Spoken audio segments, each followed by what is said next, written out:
Ginapresentar na ni Pope Leo XIV ang labing-una nga encyclical ko ng major teaching document sa ation bilang Santo Papa.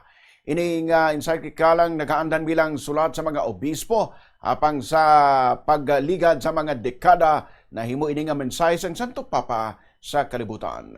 Ini ang isa sa pinakamataas nga porma sang pagtudlo sang Santo Papa para sa 1.4 billion nga miyembro sang Roman Catholic Church. Dili ginabutang ang iyang mga prioridad samtang nga ginahatagan importansya ang mayor nga mga isyu sa susunod.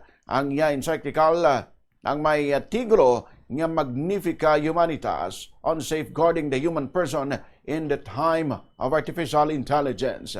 Nagpaandam ang Santo Papa sang bagong nga porma sang pagpangulipon samtang nagasangkad ang malabot sang artificial intelligence akon AI.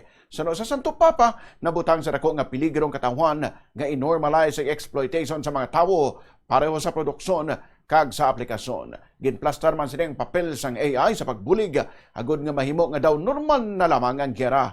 Ginkondenar sang Santo Papa ang paggamit sang AI sa warfare. Ginpakabalaot man sang Santo Papa ang paggamit sang AI sa politika. Halimbawa ang paggamit sini agud nga mamanipula ang mga laragway kag videos nga mong naga-expose sa mga tawo sa biased kag tiko o kon misleading nga mga perspektibo. Sa moman nga dokumento nagapilar si Pope Leo sa mga nagadevelop sang AI nga ini pagkalimtan ang particular ethical and spiritual responsibility.